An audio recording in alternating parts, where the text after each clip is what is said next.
देखिए हमारे इस वीडियो में जो 2-2 नंबर के क्वेश्चन सेट नंबर 3 चल रहा था उसके हो गए हैं 2-2 नंबर के।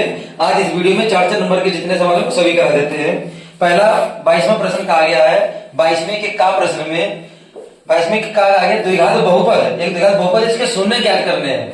शून्य ज्ञात करने में हमें क्या करते हैं, उसके गुणनखंड कर लेते हैं और x के 2 मान हल कर लेते हैं इसको। तो यहाँ लिखा है x square plus 12 plus 7x, इसके शून्य ज्ञात करने हैं, मतलब हमें इसको गुणनखंड करने हैं। पहले ये समीकरण सही नहीं लिखी है, ये वाला x यहाँ होना चाहिए, ये संख्या जो है लास्ट में होनी चाहिए। तो 7x पहले लिख ले, 12 बाद में लिख ले, कोई दिक्कत नहीं। अब क्या करेंगे, 12 में ऐसे गुणनखंड करो, कितने आ जाए 7, तो 4 दिया 4x में 3x जुड़ जाएंगे तो 7x हो जाएंगे। तो x स्क्वायर ऐसे ही, और उसके बाद में 4x ऐसे ही। इस 7x को तुमने क्या तोड़ा, 4x प्लस 3x, ये 7x हुए ऐसे ही, ये x स्क्वायर भी ऐसे ही, और लास्ट में 12 भी ऐसे। गुणनखंड इसलिए हो गया क्योंकि इसमें अब 4 पद हो गए। जो बात ये लिखी वही बात यहाँ भी लिखी है। अब इन दोनों में कॉमन अलग लेंगे तो x का, तो x प्लस 4 बचेगा, एक x यहाँ से चला जाएगा, एक x यहाँ से चला जाएगा, तो x प्लस 4 बचेगा।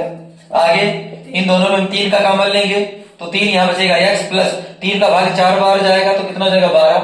अब x प्लस 4 हम कॉमन ले लेते हैं, तो इसके बाद में क्या बचेगा, ये भी चला गया, ये भी चला गया, x प्लस 3 बचा, x प्लस कितना बचा 3। अब इस बहुपद है, बहुपद का मान शून्य होता है, बहुपद का मान कितना होता है, तो इसका मान भी कितना होगा शून्य। यहाँ पे लिखेंगे बहुपद, बहुपद x square plus 12 plus 7x का मान शून्य है, का मान क्या है शून्य है। जब मान शून्य है तो इन्हीं के मान भी क्या होंगे शून्य होंगे, तभी तो हल कर पाएंगे। तो लिखेंगे फिर यहाँ पे हम लिख सकते हैं ये कि x प्लस 4 और x प्लस 3 का मान भी कितना होगा शून्य होगा, यानी बराबर में 0 होगा। तो यहाँ हम लिखेंगे यदि एक एक करके लिख लेते हैं, x प्लस 4 बराबर 0, तो 4 उधर जाएंगे तो काय के हो जाएंगे माइनस के, एक शून्य का तो ये हो गया, दूसरा शून्य का रह गया कौन सा, यदि x प्लस 3 बराबर में 0, 3 को जब उधर भेजेंगे तो काय के हो जाएंगे माइनस के, तो एक शून्य की हो गया। जांच रहेगा ये, पहले तुम नोट करिए, जल्दी नोट करो तुरंत। देखिए इसके आगे हमने इसको मिटाया है और ये सूत्र लिखा है। अब इसमें कहा गया है इसी सवाल में इसकी जांच भी करनी है, तो इसके 2 सूत्र होते हैं। तो पहले हमने सूत्र लगा दिया है, शून्यकों का योगफल बराबर में माइनस x का गुणांक बटे में x स्क्वायर का गुणांक। अब इसके अनुसार से इसको लिखते हैं, लिखा है शून्यकों का योगफल, जो तुम्हारे शून्य का आए हैं उनको योगफल करना है। -4 और -3 आया है, तो हम क्या करेंगे, -4 में -3 को जोड़ देंगे, योगफल का मतलब क्या हो गया, जोड़ दिया। फिर बराबर में माइनस x का गुणांक कितना है 7, तो 7 लिख देंगे, बटे में x स्क्वायर का गुणांक कितना है, कुछ नहीं है तो कितना लिखेंगे 1। तो यहाँ ये भी माइनस, यहाँ ये भी माइनस, तो माइनस के कितने हो जाएंगे 7, और बराबर में भी कितने हैं माइनस के 7, तो योगफल दे लो तो जांच हो गई है। एक दूसरा सूत्र, शून्यकों का गुणनफल, शून्यकों का गुणनफल होता है, तो याद है किसी को, तो बताओ कोई लोग, शून्यकों का गुणनफल का सूत्र बताओ कोई लोग, अचर पद बटे में x स्क्वायर का गुणांक, अचर पद बटे में x स्क्वायर का गुणांक, ये हमारा गुणनफल का सूत्र होता है। तो यहाँ भाषा लिखिए शून्यकों का गुणनफल, तो शून्यकों की गुणा कराएंगे, पहले योगफल था तो हमने योग कराया था, अब गुणनफल है तो -4 की गुणा -3 में करा देंगे, और बराबर में जो भी लिखा, अचर पद का मतलब होता है जो संख्या अकेली होती है, जिसमें x के गुणांक नहीं होते उसको अचर पद कहते हैं। यदि 12 है तो ये अचर पद, बटे में x स्क्वायर का गुणांक कितना है 1, अब गुणा कराओ, माइनस माइनस तो प्लस हो जाएगा, और 4 दिया कितना हो जाएगा 12, और बटे का 1 यहाँ भी नहीं लिखते, यहाँ भी कितना हो गया 12। तो इसका मतलब जो हमारे दोनों शून्य का आए हैं वो बिल्कुल सही है। ये तुम्हारा प्रश्न 4 नंबर का हो गया, इतने में 4 नंबर मिलेंगे। अगर जांच नहीं करोगे तो 2 ही नंबर मिलेंगे तुम्हें, दोनों काम करने, नोट करिए देना। देखिए अगला इसमें दूसरा जो कहा गया है, इसमें का खा प्रश्न, इसमें कहा गया है क्वेश्चन में, 2 संख्याओं के वर्गों का अंतर 180 है, 2 संख्याएं हैं उनके वर्गों का अंतर, इनका जैसे हमने मान ली कि 2 संख्याएं हैं x और y, इनका वर्ग करें और अंतर का मतलब घटा दें तब 180 आता है। उसके बाद में फिर छोटी संख्या का वर्ग बड़ी संख्या का 8 गुना है, तो दोनों संख्याएं बताओ कितनी है, तो हम बहुत आसानी से इसको ज्ञात कर सकते हैं समीकरण बना के। पहले मतलब प्रथम इसमें कहा गया है कि 2 संख्याओं के वर्गों का अंतर 180 है, तो हम क्या करेंगे, इनका वर्ग करेंगे, वर्ग का मतलब हो जाएगा x स्क्वायर, और इसका वर्ग करेंगे तो कितना देगा 22 का है। अंतर कितना है 180, तो घटा देंगे तो कितना है 180 है। तो ये समीकरण कितनी बन जाएगी एक। दूसरी स्थिति पढ़ते हैं। दूसरी क्या हो गई? दूसरी क्या है? छोटी संख्या का वर्ग, ये छोटी मानेगी ये बड़ी मानेगी, क्योंकि तुमने बड़ी में से छोटी को घटाया है। अंतर का मतलब यही होता है, अंतर का मतलब होता है बड़ी संख्या में से छोटी संख्या को घटाना। तो यहाँ पर तुम्हारी ये छोटी संख्या हो गई, ये बड़ी संख्या हो गई। तो क्वेश्चन ने कहा छोटी संख्या का वर्ग, चलो छोटी संख्या का वर्ग कर दिया, किसके बराबर है? छोटी संख्या का वर्ग बड़ी संख्या का 8 गुना है।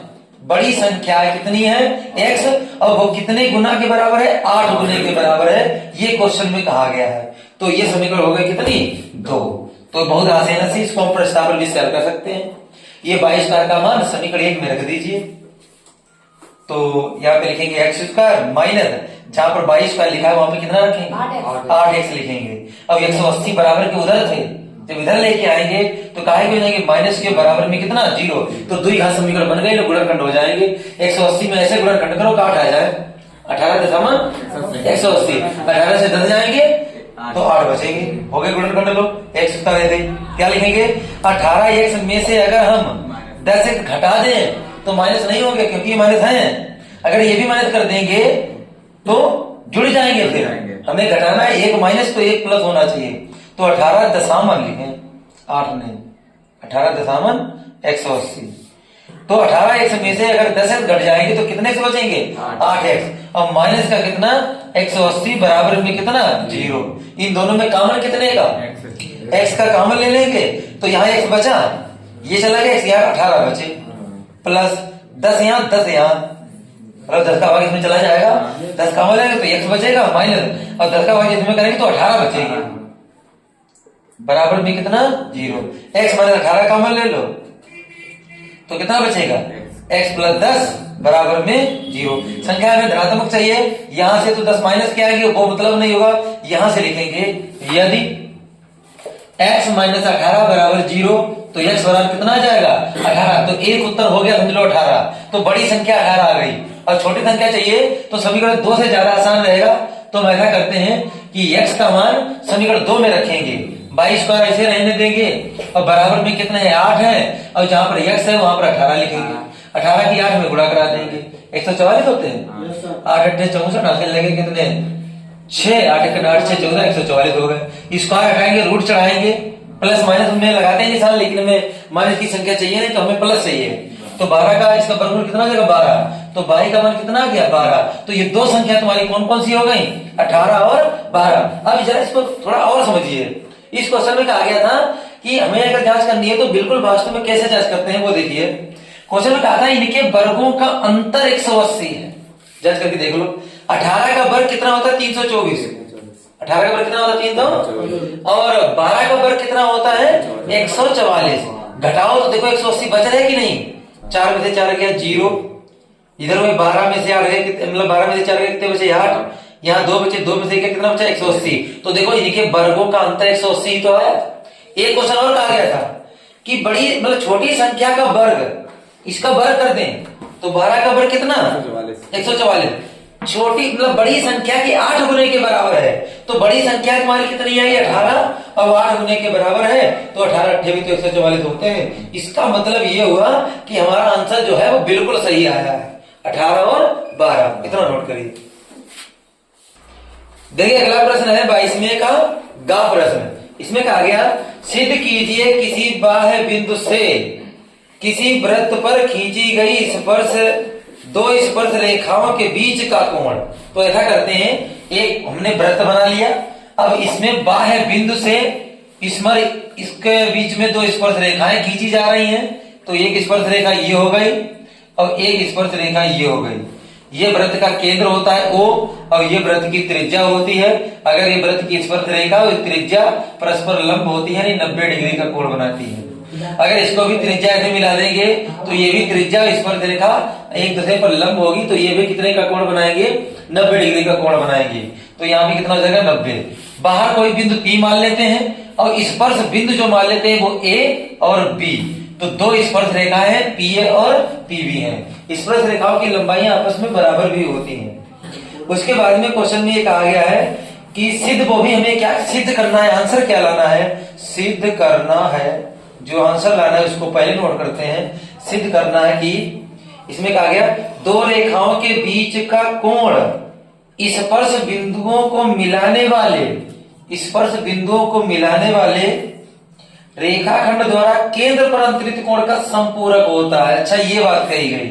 इन रेखाओं का बीच का कोण तो ये हो गया, अब केंद्र पर ये वाला कोण ये हो गया, तो इन दोनों कोणों का योग संपूरक होता है। संपूरक का मतलब दोनों कोणों का जोड़ 180 होता है। ये तो बहुत ही आसान क्वेश्चन 4 नंबर का आ गया। तो कोण तुम्हें सिद्ध करना है कि कोण AOB, कोण पहले तो ये वाला लिखते हैं, पहले ये कहा गया कोण APB, कोण APB और प्लस कोण AOB प्लस कोण AOB, इनका जोड़ 180 आना चाहिए। ये हमें सिद्ध करना है। अब दो कोण जब तुम्हें दिए गए चतुर्भुज में, अगर तुम्हें दो कोण दिए गए हो और दो कोणों का योग 180 चाहिए हो, तो चतुर्भुज में चारों कोणों का योग 360 होता है। तो इस चतुर्भुज में ही नियम लगा तो बहुत ही सरल क्वेश्चन हो गया। तो चतुर्भुज OAPB में, चतुर्भुज OAPB में क्या करेंगे, चारों कोणों का जोड़ लगाएंगे। पहले ऐसा करते हैं, यही दोनों कोण लिख लेते हैं। कोण APB, कोण APB, फिर प्लस कोण AOB प्लस कोण AOB, दो ये हो गए, ये 90 ये बचा, एक 90 ये बचा। इनके माने चाहे 90 रख दो या तो एक लाइन लिख दो। कैसे, कोण OAP, चलो लिख लेते हैं एक बार, कोण OAP प्लस एक ये वाला रह गया, इसको कैसे लिखेंगे, कोण OBP, कोण OBP। अब चारों जुड़ गए तो चारों कोणों का जोड़ कितना होगा, 360। कितना होगा, 360 बराबर में कितना लिख देंगे, 360।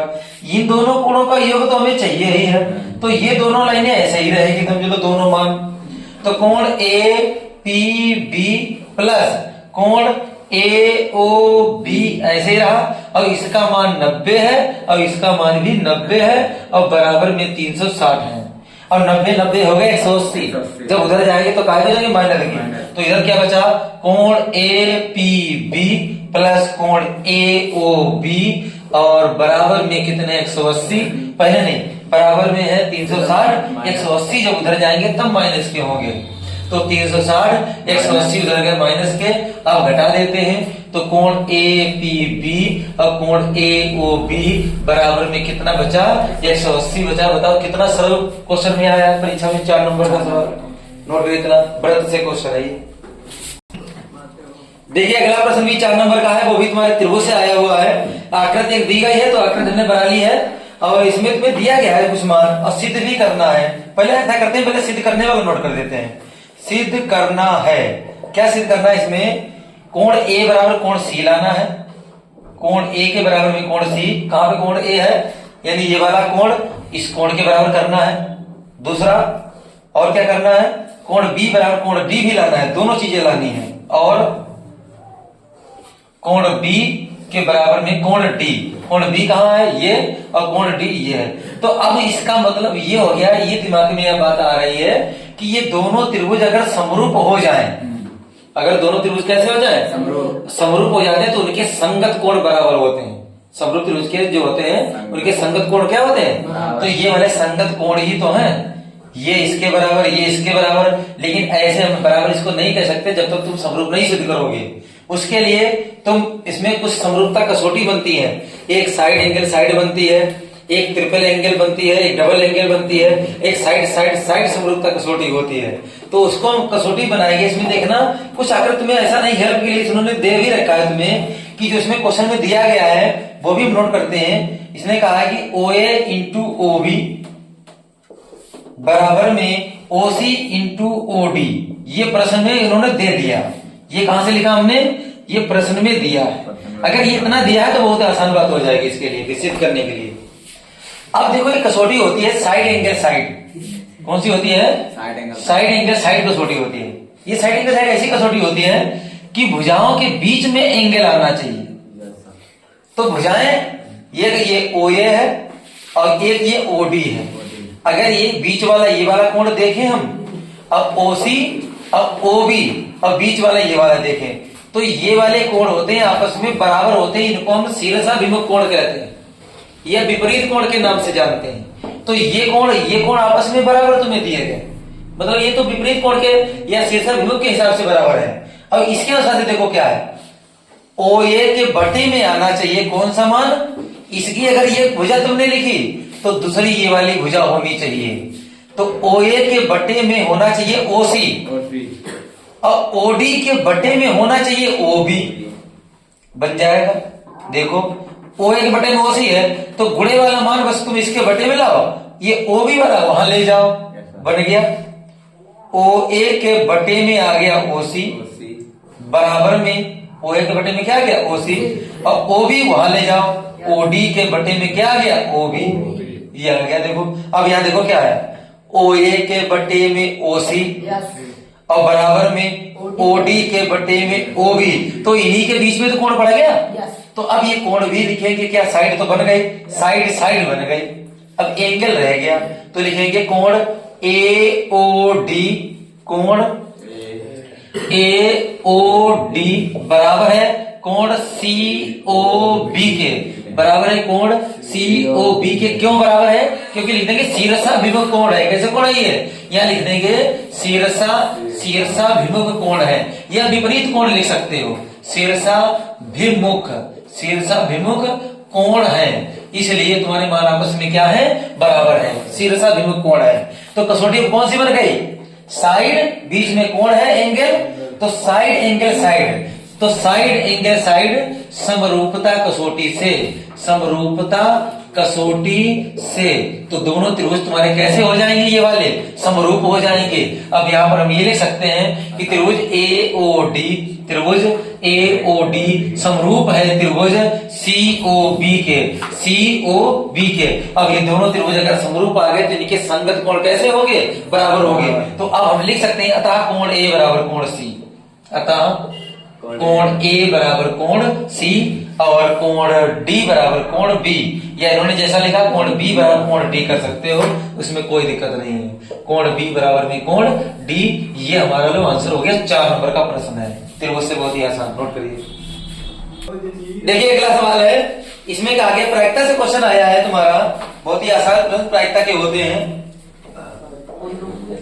कहा गया इसमें ताश की अच्छी तरह से फेंटी गई 52 पत्तों की एक गड्डी में से एक पत्ता निकाला जाता है, इसकी प्रायिकता ज्ञात कीजिए कि निकाला गया पत्ता, पहला पॉइंट कहा गया। तो पहले क्या करते हैं, इसमें कुल पत्ते हैं 52, जो कुल स्थितियां भी बन रही हैं, ये अनुकूल और कुल स्थितियां जो स्थिति हैं वो कितनी है, कुल स्थिति जो दी गई है 52 है। ये बहुत ही सरल क्वेश्चन आ गया। तो निकाला गया पत्ता, पहले पॉइंट में कहा गया बादशाह होगा, पहले में कहा गया है बादशाह होगा, तो बादशाह होगा, उसकी तुम्हें प्रायिकता चाहिए। तो प्रायिकता बादशाह कितने होते हैं गड्डी में, सबको पता होगा, पहली बात तो नहीं पता, बादशाह होते हैं 4, कितने में से 52 में से। तो अनुकूल स्थिति बटे में कुल स्थिति, बादशाह की स्थितियां बनी 4 और कुल स्थितियां बनी 52, तो 4 से काटेंगे 4 × 4 तो कितने आ जाएंगे 13, तो प्रायिकता हो गई 1/13। इतने में तुम्हें 2 नंबर मिलेंगे, इतने में ही।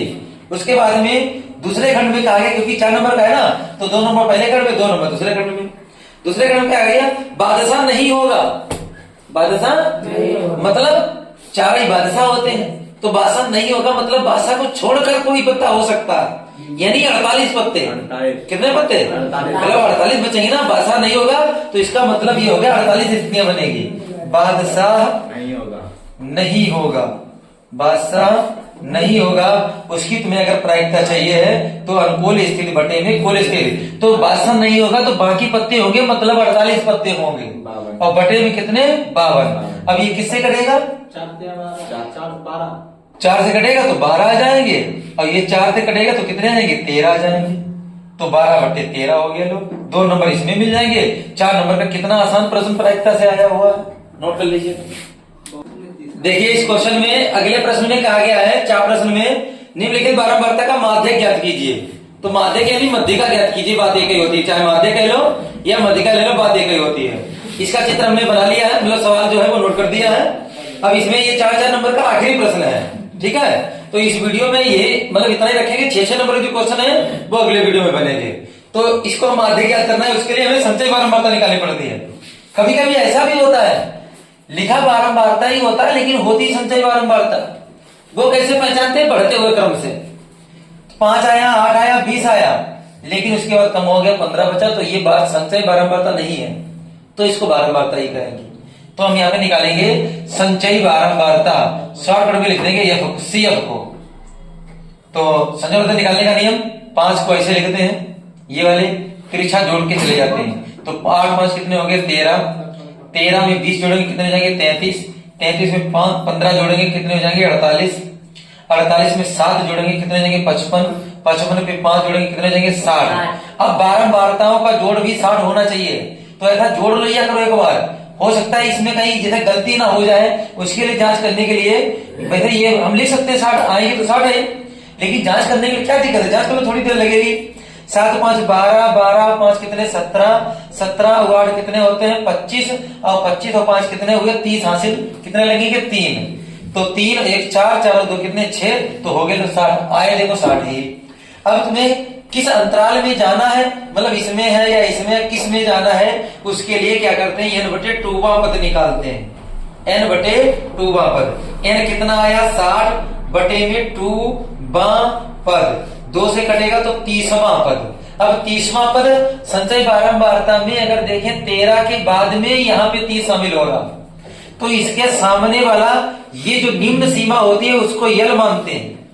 अब इसमें जो बारंबारता होती है उसको एफ मानते हैं, और जो सीएफ वाले में इसके जस्ट ऊपर वाला उसको सीएफ मानते हैं। तो ये है प्रोसेस का नियम। अब इनके बीच में जितने जितने का अंतर होता है उसको यच कहते हैं, और यच का मान कितने कितने का अंतर है? 10-10 का अंतर है, तो उसको यच कहते हैं। बस माध्य का सूत्र लगा दो। 4 नंबर का प्रश्न ये भी बहुत आसान है, या तो माध्य कहा जाए या मध्यिका का मतलब माध्य कहा जाए या बहुलक कहा जाए, 4 नंबर का क्वेश्चन एक आता है। तो माध्य का सूत्र कौन बताएगा? L plus n/2 minus CF बटे में F और गुणे में H, ये मध्यिका का सूत्र है। मध्यिका कह लो चाहे माध्य कह लो। अब सभी के तो मान हमने पहले निकाल दिए थे। L की जगह हो गया 20 प्लस n की जगह हो जाएगा कितना? 60 बटे में कितना? 2 माइनस CF की जगह कितना हो गया? 13 और बटे में F की जगह कितना दिया गया? 20 और गुणे में H की जगह 10-10 का अंतर है, तो गुणे में 10। तो यहाँ 20 बचे प्लस यहाँ 30 बचा, 30 से 13 घट गए कितने बचे? 17 बचे, और 10 एक 10, 10 दूनी 20 बटे में कितने बचे? 2। 17 को इसमें 2 से भाग करेंगे तो 17 के आधे कितने होते हैं? 8.5। तो इसमें जोड़ देंगे तो 28.5, तो इसकी मध्यिका 28.5। इतने में तुम्हें 4 नंबर मिलेंगे। नोट करिए इतना। अब इस वीडियो में इतना ही, बाकी नेक्स्ट वीडियो में 6 नंबर के क्वेश्चन होंगे। ठीक है, आज के लिए इतना पर्याप्त है।